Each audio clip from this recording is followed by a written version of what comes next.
Isaac Herzog, presidente de Israel, garante que nesse momento o país busca algum tipo de acordo com o Hamas, principalmente por conta da libertação dos reféns. O que será que mudou, galera, em tão pouco tempo?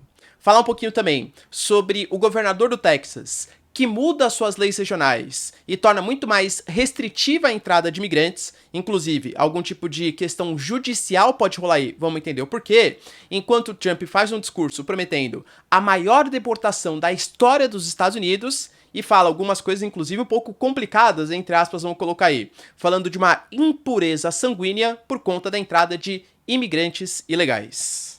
Vamos discutir também, pessoal, algum tipo de vitória que os Estados Unidos e a OTAN tiveram com a guerra Rússia e Ucrânia, sendo que uma série de países assinaram acordos bilaterais, fazendo fronteira com a Rússia, com os Estados Unidos, e o Putin prometendo que, nesse momento, ele busca algum tipo de conversação e negociação com a Ucrânia. Para finalizar, pessoal, está lançada a Operação Guardião da Prosperidade, que vai conter o ataque dos Houthis na região do Golfo de Aden e Mar Vermelho. Isso pode trazer consequências gigantescas para o Oriente Médio. E discutir também uma declaração polêmica do Celso Amorim, o nosso ministro das Relações Exteriores, que garante, pessoal, que o Putin é essencial no G20. Dando a entender que o Brasil vai fazer a questão que no ano que vem o Putin esteja em solo brasileiro, no Rio de Janeiro, para participar dessa reunião. Se vocês querem entender um pouco mais sobre esses assuntos, e muito mais também sobre geografia, geopolítica, atualidades, política, polêmicas, enfim, tudo para você se manter sempre bem atualizado, já se inscreve no canal, deixa seu like e compartilha esse vídeo, que o professor Ricardo conta muito com a sua ajuda. Belezinha? Pessoal, antes do vídeo, recado rapidinho aí para vocês. Se você tem a sua marca, a sua empresa, saiba que nesse momento você pode estar correndo perigo. Porque se você não registra oficialmente que essa marca pertence a você, alguém, ou por coincidência, ou até mesmo por má fé, pode acabar roubando a sua propriedade. Por exemplo, eu tenho a minha empresa Professor Ricardo Marcílio, que ela só de fato pertence a mim porque eu tenho um registro oficial no INPI. E galera, de verdade, para quem já passou por esse processo, sabe que é lento, burocratizado, demorado. A sorte e o privilégio que eu tenho que anunciar aqui para vocês é que a Movon, uma empresa que cuida, pessoal, de todos os processos, fez todo esse trâmite aí para mim, deixando muito mais rápido, simplificado, desburocratizado, e hoje de fato a marca Professor Ricardo Marcílio pertence a mim. Então, se você quer garantir a segurança da sua empresa, da sua marca, pessoal, link na descrição ou também com o QR Code aqui destacado, entre em contato com a Movon que eu tenho certeza que ela vai simplificar muito para vocês, tá?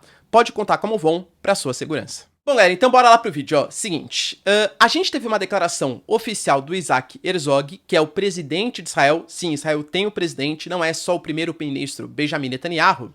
E ele garantiu que nesse momento Israel está buscando algum tipo de acordo com o Hamas, principalmente por conta da libertação dos reféns. A gente sabe que já teve um acordo que ele durou ali, pessoal, aproximadamente 6 dias, né? E teve, naquele momento, a libertação de 130 reféns. Naquele momento, Israel cancelou o acordo, porque, segundo Israel, o Hamas fez atentados em Jerusalém e também disparou mísseis contra Israel num período de pausa humanitária, cessar-fogo. Como eles desrespeitaram o acordo, Israel também foi lá e desrespeitou. Mas é fato, galera, que praticamente metade dos reféns eles foram soltos. Além disso, a gente não pode esquecer que muitas coisas aconteceram que começaram a pressionar Israel. Por exemplo, a gente sabe, já discutimos várias vezes aqui nos vídeos, né? Que o Biden está num momento muito complicado no cenário geopolítico internacional e fazer um apoio tão irrestrito a Israel pode jogar contra os Estados Unidos no Oriente Médio, afastando países como Egito, Arábia Saudita, etc. Então Biden até fala, olha, bombardeamentos exagerados sobre Israel, Israel está passando a mão. Galera, a gente fala hoje de cerca de 20 mil palestinos que já foram mortos desde o início dos conflitos. A gente teve, por exemplo, o David Cameron, que é o ministro das Relações Exteriores, o chanceler. Aliás, para quem manja um pouco mais, já foi até primeiro-ministro do Reino Unido, né? Ele tá no cargo de chanceler. E ele fez, pessoal, uma reunião com a Itália e também com a França e falou que é essencial que Israel promova um cessar-fogo, só que um cessar-fogo sustentável, segundo as suas palavras. Que seria não um cessar-fogo somente de parar de atacar naquele momento, mas um cessar-fogo que preze pela paz na região, pela construção de 2 estados. O Benjamin Netanyahu já garantiu também que ele não apoia a solução de 2 estados e até mostrou um certo orgulho. Olha, eu tenho orgulho de sempre ter boicotado a criação do Estado palestino, porque imagina se algum tipo de Estado contado pelo Hamas, que tivesse reconhecimento internacional, apoio internacional, tivesse aqui nas nossas fronteiras. inclusive garantindo que o futuro da faixa de Gaza será dominado por Israel, pelo menos no futuro próximo. Além disso, a gente teve a ofensiva militar israelense, que acabou culminando com a morte de 3 reféns israelenses em solo da faixa de Gaza. Aparentemente, o exército achou que eram pessoas da faixa de Gaza, talvez com algum tipo de ligação do Hamas. Só que isso acendeu alerta. Pô, será que eles estão sendo muito violentos na faixa de Gaza? Porque já morreram 20 mil aí palestinos. Acredito que vários deles do Hamas. Aí, né, vamos colocar, vai natural de um conflito. Mas e os palestinos que também estão sendo mortos? E isso fez com que a população israelense também começasse a pegar no pé, entre aspas, com manifestações, a gente quer eles de volta, e começaram a protestar contra essa agressividade israelense. Por conta disso, há uma pressão internacional gigantesca e o Isaac Herzog deu essa declaração. Agora tá na mão, né, pessoal, do Catar, do Egito, fazer as negociações com o Hamas. Claro que vale lembrar, né? A gente tem, pessoal, em Israel, a figura do presidente não é de fato o chefe de governo, né? O chefe de governo é o primeiro-ministro Benjamin Netanyahu. Então ele funciona muito mais como uma figura política, uma figura de representatividade. Mas se o Benjamin Netanyahu e os seus ministros não quiserem fazer esse acordo e desautorizarem o Isaac Herzog, eu diria que eles estão muito mais poder do que propriamente o presidente do país. Mas eu diria que é um bom indício para talvez a soltura de novos reféns na faixa de Gaza. Outra notícia, pessoal, que movimentou bastante, está ligado com a política interna americana, mas também com as relações geopolíticas dos Estados Unidos. Nesse momento, no Texas, a gente tem um governador chamado de Greg Abbott, que ele é um governador, pessoal, bem de uma ala trumpista, né? Um cara ali mais republicano, e a gente sabe que o Texas é um dos principais estados que lidam com a questão imigratória. Eu venho trazendo para vocês constantemente no vídeo também, tá? Grande parte da responsabilidade pelo qual o pacote de apoio financeiro e militar para Israel, para a Ucrânia, para Taiwan não foi aprovado é porque muitos políticos e parte da sociedade americana falou: meu, a gente tem problemas internos aqui.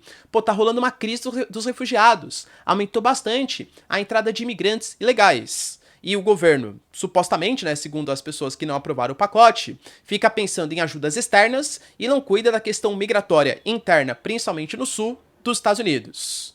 O Greg Abbott, esse governador, fazendo uma jogada política, mas também pensando na questão dos refugiados, dos imigrantes, tanto que para vocês terem uma noção, tá? Só nos últimos anos, ele deportou 65 mil imigrantes ilegais que entraram no território e deportou, inclusive, vários para regiões que são controladas por democratas. Falam, pô, não é vocês que pensam nos direitos humanos? Então lidem aí com esses imigrantes ilegais que estão chegando no nosso país. Ele foi lá, pessoal, e aprovou uma lei que fala basicamente que se um imigrante ilegal, ou seja, sem documentação, entrar, ele vai ser deportado para o México e se ele for reincidente, ele vai ficar preso por pelo menos 20 anos. Isso com a polícia estadual.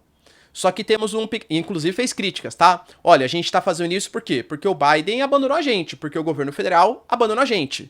Por isso que eu falo que tem uma questão política envolvida. É claro que ele falando isso, ele favorece também o discurso do Trump.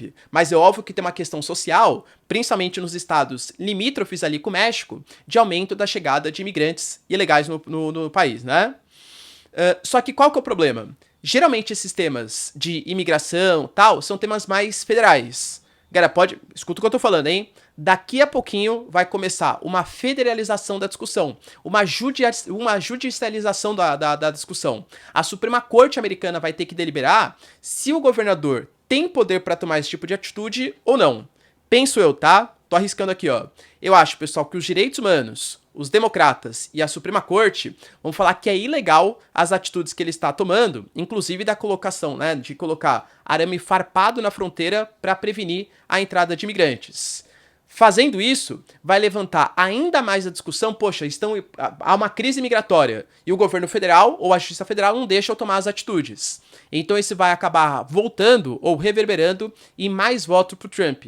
O Trump, ele tá batendo muito nisso nessa pré-campanha. Ele inclusive falou que quando ele ascender ao cargo de presidente, ele vai tirar o pior presidente da história, que é o Biden, segundo o Trump, o presidente mais corrupto da história, que é o Biden, segundo o Trump, e vai fazer a maior política de deportação da história dos Estados Unidos. Até aí, galera, de verdade, eu acho que existem algumas coisas que a gente pode discutir mais profundamente em vídeos futuros. Mas, de fato, é um problema social que tende a ser resolvido. que precisa ser resolvido. Se é a maneira lá Trump ou não, isso é uma outra discussão um pouco mais profunda. O problema foi a declaração que veio na sequência ali do Trump, tá? Na verdade, não na sequência, mas naquele momento próximo ali. Em um dos seus pronunciamentos, ele falou que a entrada de imigrantes ilegais, nesse momento, está envenenando o sangue do nosso país. Ou seja, dando a entender, pessoal, que os imigrantes, eles estão talvez se miscigenando com a população local e envenenando, tornando o sangue menos puro. Pô, já vi um discurso parecido com isso, hein? Tá? Ah, professor, falou errado, pegou mal, tal, galera. De novo, tá? Aí sai professor Ricardo, entra Ricardo, eu falando aqui, né? Fazer política de combate à imigração, pois é um movimento crescente nacionalista na Europa e nos Estados Unidos. Eu acho que, de fato, precisa de uma regulação mais eficiente. Agora, discurso desse tipo pega bastante mal, inclusive pensando de maneira política para a campanha do Trump. E olha que interessante, quem reclamou bastante também foi o México, porque o governador do Texas, ele falou que se os caras entraram, eles forem deportados, né, não tiverem sido pegos nunca pela polícia, eles vão ser deportados pro México. Mas, galera, não é só porque o cara entrou pelo México que ele é de fato mexicano. Então, sei lá, o cara da Nicarágua, Honduras, El Salvador, Belize, todo mundo vai ser deportado pro México. O México, obviamente, não vai concordar com isso, e isso vai gerar, inclusive, problemas geopolíticos entre os dois países. A gente teve, pessoal, também a notícia importante que mais um país nórdico, fechou um acordo com os Estados Unidos. É fato que eu diria pra vocês, a Ucrânia, ela não conseguiu ter muito sucesso na sua contraofensiva, e isso acho que já é ponto batido. Tanto para canais mais pró-Ucrânia, canais pró-Rússia, canais informativos, a Ucrânia teve um insucesso. Isso admitido pelo Zelensky, pelo Zaluzny, cara, por grandes figuras, né, políticas ali e militares da Ucrânia.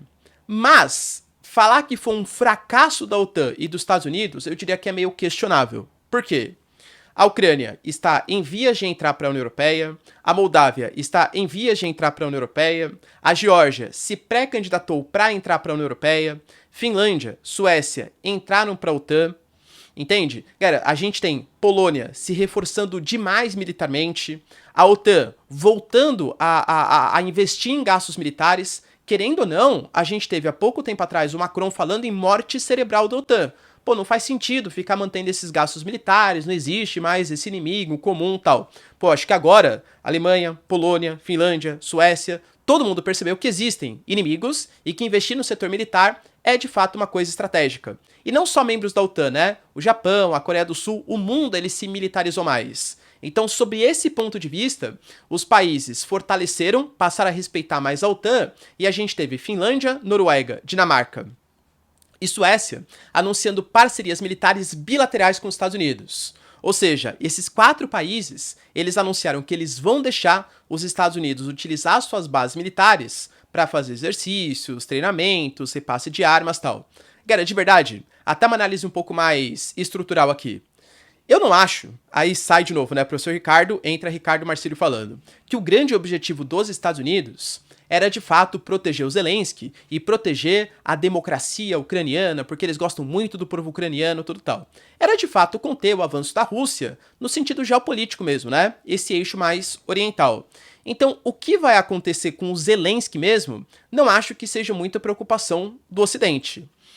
Mas agora, conseguir conter a Rússia e conseguir convencer a Europa e outros membros que é importante ter parceria com os Estados Unidos e receber esse financiamento militar, talvez fosse o principal objetivo. E querendo ou não, esses gastos militares da Rússia e esses gastos econômicos enfraqueceram, pessoal, em curto prazo aí, a economia da Rússia. Não sentiu tanto quanto deveria sentir pelas sanções que foram aplicadas. Exclusão do sistema SWIFT de comunicação interbancária, proibição da comercialização de fertilizantes, bloqueios econômicos e tudo tal. Então a gente sabe o que aconteceu.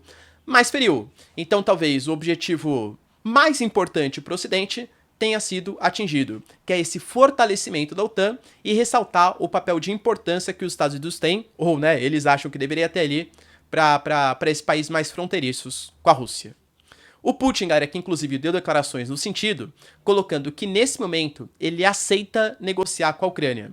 Na verdade, ele pede para que seja depois do processo eleitoral, porque agora a Rússia vai passar por um processo de eleição. Cara, não seria... Acho que o Putin vai ganhar, hein? Esse aqui eu vou até arriscar, hein? O Putin vai ganhar, tá? Cara, até o segundo, né? O cara que vai concorrer contra ele, o seu principal opositor, ele falou assim, gente, ó, não precisa votar em mim necessariamente, tá? Eu quero que vocês votem pelo bem da Rússia. Pô, o opositor fala que não é preciso necessariamente votar nele. Não, pode votar no Putin. Talvez ele seja o melhor pra Rússia. Os principais líderes opositores estão presos ou estão exilados, tal, né? Então é praticamente certeza que o Putin ele vai ser reeleito. E ele falou que ele aceita fazer um processo de negociação, só que, claro, pessoal, muito possivelmente com as bases russas. Ele garantiu, por exemplo, que tudo que ele conseguiu, né? Tudo que a Rússia conseguiu, ele não vai abrir mão de nada, e que nesse momento, onde mais ou menos 17,5% do que era a Ucrânia está sob domínio da Rússia, tem que continuar pertencendo à Rússia. Essas são as bases da negociação. Fora também a desmilitarização da Ucrânia, a desnazar, enfim, né? Que ele considera o Zelensky um nazi, né? Enfim, você sabe o que eu tô falando. Também são propostas aí do Putin. Não acho que a Ucrânia aceita negociar nessas bases. A gente teve também, pessoal, o lançamento da Operação Guardião da Prosperidade. Eu falei pra vocês que ia ser lançado, né? E o Lloyd Austin, ele confirmou isso hoje, que é um dos grandes chefes ali do Pentágono. Ele anunciou que Reino Unido, Bahrein, Canadá, França, Itália, Países Baixos, Noruega, Seychelles e Espanha vão garantir a liberdade de navegação na região, galera, que hoje se estende desde o Golfo de Aden ao Mar Vermelho, passando ali pelo Canal de Suez, que é o Estreito de Bab al-Mandeb. Ali você tem a presença dos Houthis, que são rebeldes xiitas, que já anunciaram guerra contra Israel e constantemente vem fazendo ataques, sequestros, enfim, a embarcações comerciais. Já atacaram a embarcações búlgaras, francesas, norueguesas, dinamarquesas, porta-aviões americanos, tentaram atacar inclusive Israel, o míssil foi interceptado pelos Estados Unidos, então os Houthis estão querendo guerra. Inclusive hoje, com o anúncio da operação, eles tentaram fazer mais 3 sequestros. Nenhum acabou dando certo, mas a gente já tem, pessoal, nesse momento, um grupo de ataque de porta-aviões dos Estados Unidos se deslocando para aquela região. Muito possivelmente um ataque vai acontecer. Qual que é o grande problema? Egito, Arábia Saudita, Jordânia, Turquia. A Arábia Saudita odeia os Houthis. A Arábia Saudita, na Guerra Civil do Iêmen, apoiava o Hadi, que era o seu aliado, sunita. Os Houthis eram apoiados pelo Irã, tá? A Arábia Saudita falou: Estados Unidos, toma cuidado com a sua ofensiva contra os Houthis. A gente não quer que isso aqui se transforme num banho de sangue, entre aspas. A ideia, pessoal, é que uma coalizão islâmica está se formando. E essa coalizão islâmica hoje é formada somente pelo eixo da resistência, de maneira mais intensa, né? Então Síria, partes do Iraque, partes do Paquistão, Irã, Iêmen, né? Pelo menos os Houthis, Jihad Islâmica, Hamas. O que o Irã está querendo fazer, e os Houthis também, é que o Ocidente faça esse ataque de maneira muito enfática e isso fortaleça um sentimento. Poxa, os caras estão atacando, sabe por quê? Porque são islâmicos. Então nós, mundo islâmico, a gente tem que formar uma aliança, não só do eixo da resistência, mas também de países considerados mais neutros na situação, como Turquia, Arábia Saudita, Egito e Jordânia, países que eu citei para vocês. Então vamos ver como que o Biden vai conseguir lidar com isso. Porque isso, para conseguir se transformar num ataque anti-islamismo, cara, é muito fácil, tá? Aliás, a demora para fazer essa resposta aos Houthis, que já estão realizando esses ataques há semanas, vem justamente por isso. Qual vai ser a intensidade da força que a gente vai fazer essa operação? Mais uma guerra no Mar Vermelho vai começar, se não hoje, amanhã, ou pelo menos essa semana. E para finalizar, pessoal, o Celso Amorim, que é o nosso assessor especial das relações exteriores, deu uma declaração polêmica ali. A gente sabe que o Brasil assumiu a cadeira de presidência do G20, o grupo que reúne as 7 maiores economias do mundo, o chamado G7, né, ou os 7 mais desenvolvidos do mundo, mais um grupo de países emergentes. Se bem que agora, né, entrou a União Africana, já tinha a União Europeia, é quase G 80 mil, né? Não, tô brincando. Mas é G bastante coisa aí, tá? E essa organização, ela vai, galera, se reunir e o Brasil vai ser essa liderança, né, que vai mediar a reunião. O Brasil já falou que um dos pontos que serão discutidos é justamente a mudança da governança global. O Brasil bate muito na reforma do Conselho de Segurança da ONU, assim como a África do Sul também fala, assim como os BRICS, de maneira geral, excetuando Rússia e China, também falam, né? Pois bem, pessoal, Celso Amorim deixou claro que é impossível você ter uma reunião do G20 onde não tenha a opinião da Rússia, que é um dos países mais importantes da geopolítica internacional. Então, inclusive, o Celso Amorim garantiu que é uma coisa que o Brasil quer muito, a participação dos russos, que a ausência da Rússia vai contra os interesses do G20. Aliás, como discutir uma nova governança global sem a presença da Rússia? Professor, mas por que ele está falando isso? Convida o Putin, pronto. O problema é que o Brasil faz parte do TPI, o Tribunal Penal Internacional. Então, supostamente, se o Putin pisar aqui, como o TPI considera que o Putin é um criminoso de guerra, a nossa justiça deveria convocar algum tipo de organização internacional, como a Interpol, para ser preso e levado para a Haia. Não acho que isso vai acontecer, até porque causaria enormes problemas geopolíticos para o Brasil, tá? Mas o Brasil, então, desrespeitaria o TPI, o que faria com que o Brasil fosse alvo de sanções, possíveis sanções, de países que respeitam o Tribunal Penal Internacional.